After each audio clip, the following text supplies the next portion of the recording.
I'm sure some of you guys have seen how stupid dating has gotten in 2024.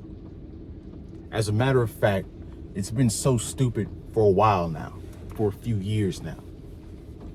Hell, depending on who you are, if you're an older generation, you might say it's been going on for 50, 60 years.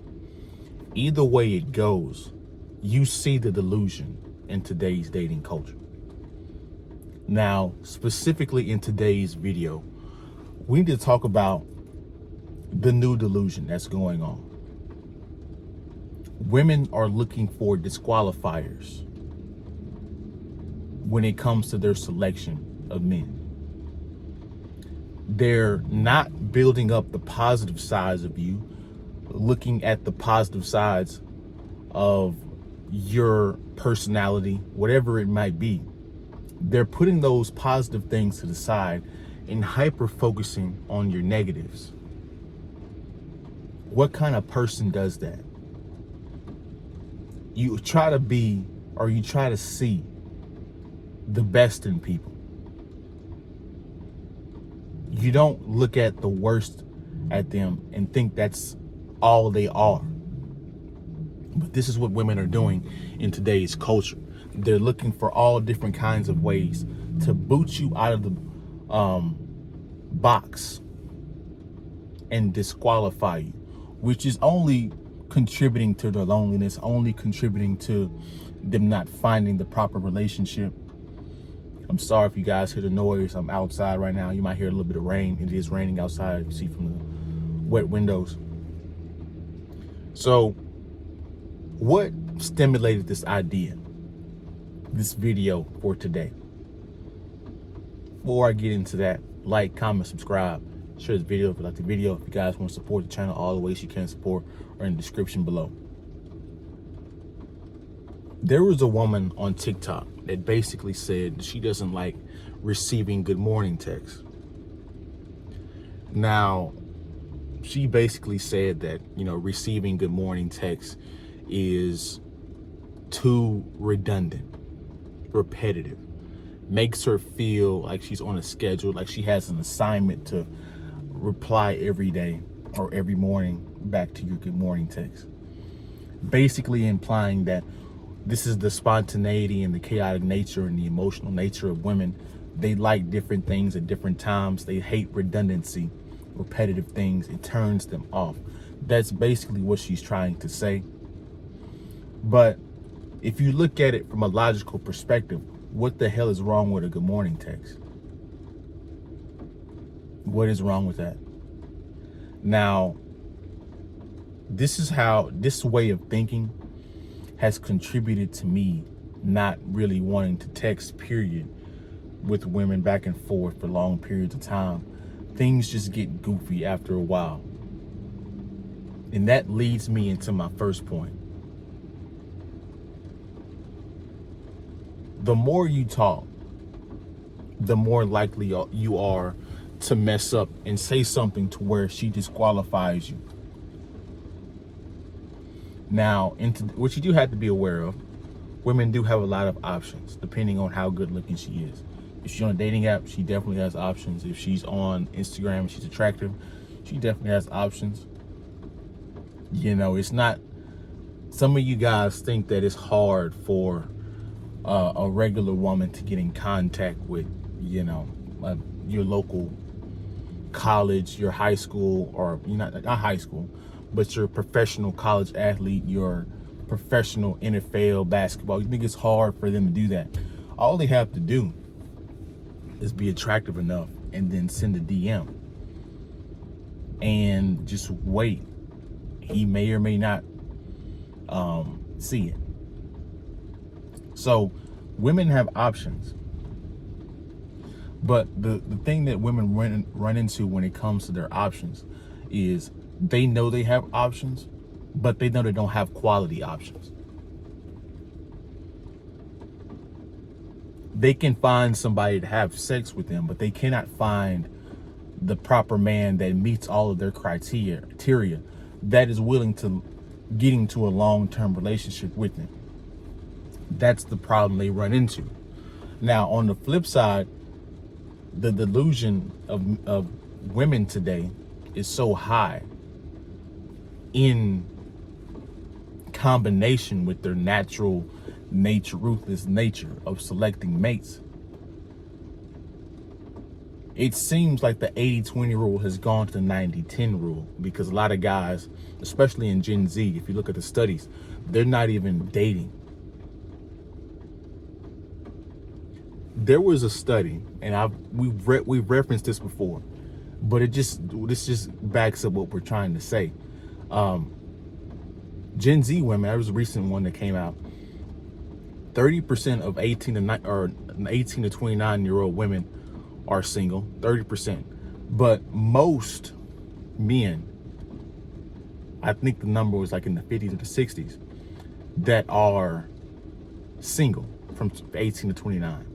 I could be wrong on that, but it can't be too far off. Now, if 30% of women, only 30 to some percent of women are single, but the 60% of men are single from 18 to 29, who are they dating? Older men, or they're sharing a guy. It's just that simple. So let me get back to what I was saying, because I kind of went on a tangent, kind of got off topic a little bit. This is how women look for ways to disqualify you. Now, depending on the situation that you're trying to achieve, if it's a short-term relationship or a long-term relationship, if it's a long-term relationship, you should bring up these things: politics, religion, because if you're not compatible at that level, it's not going to work. But if you were looking for short-term relationships, if you're just having fun, you're enjoying the single life, you better not bring up any of that, because you're just giving her an easy out to disqualify you. You guys have witnessed this and been through this. Whenever you're talking with the woman too much, you get too comfortable talking. You'll say something and she'll be like, what does that mean? And now, instead of just saying just a little bit, scheduling the date, and then meeting in person and talking the majority of the time in person, you just disqualified yourself. And plus, women are constantly looking for disqualifiers, right? What are all the typical disqualifiers that you might hear? You're not tall enough. You're not economically attractive. Some of these things are based in nature. Some of these things are just idiotic. I find it quite funny, because there's two arguments that are going on today. The equality argument is old. It doesn't work. Women don't want equality. They say they do, but they don't. So they want a provider, but they have the ability to provide for themselves. Why do you need a provider if you can provide for yourself? Why is that such a disqualifier for you if the guy makes just as much as you make, or a little bit less, if you have the ability to provide for yourself? This is just women trying to override thousands of years of human nature. Women want to be taken care of. They want to be safety and security, protection. And that's never going to change, which is why their inflation in their standards is rising. Since women join the workforce and now they can make 40, 50, 60K, they expect you to make more than that. But women don't realize is not everybody can make 100K. Not many guys have that work ethic, the IQ, the connections, the skill set to make six figures. So their hypergamy is still there. It's just in a different way now. Now, take the hypergamy, because that's why in the 1950s, a guy that had a job could get a woman because women couldn't work. And that allowed the guy to be in a dominant position when it comes to, providing resources and everything. He had a decent job. He could take care of those things. Now, since she joined the workforce, that's skewed the data and the dating preferences. Now some women are making 100K. And what she doesn't realize is she's in the top 20% or the top 10 to 15% of people in the world. So she herself is outlier. And now she's trying to find that other 10% guy that doesn't have options, that has plenty options. You see how this societal problem is happening. Here's the other thing that I find extremely interesting, this argument that I find extremely interesting. You have women that say, I'll submit to you if you provide. If you're weak, I'll dominate you.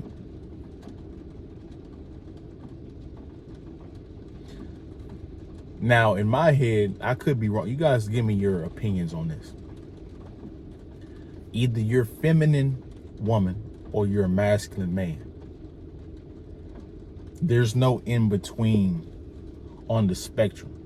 If you're a feminine woman, a feminine man has no shot with you. If you're a masculine man, a masculine woman has no shot with you.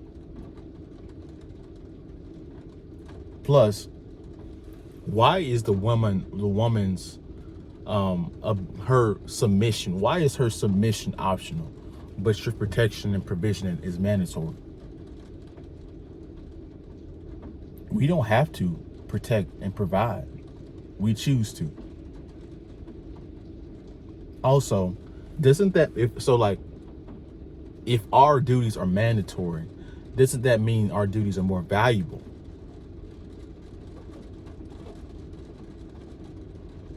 Meaning men are the prize, because protection and provisioning is hard to find.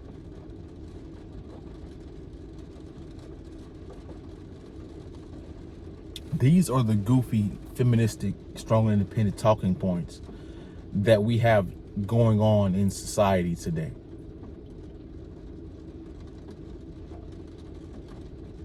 So you have women's nature that's already ruthless. Then you tack on the delusion. It's just going to this is how stupid. This is why most guys can't get a relationship, or they just opt out, because it's just so stupid. And plus, women are only looking at the worst in you, not the best of you, and not using the best of you and supporting that, minimalizing your bad things, because we all have bad things. Nobody's perfect. But she's focusing on the bad things just to disqualify you. But if you focus on everybody's bad things and nobody's perfect, that's a delusional space.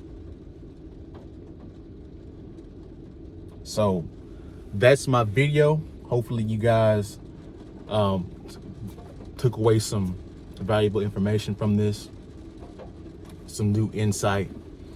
On your way out, please do me a favor, like, comment, subscribe, share the video if you like the video, and I'll see you guys in the next video. Don't click off this video, click the next one. Peace.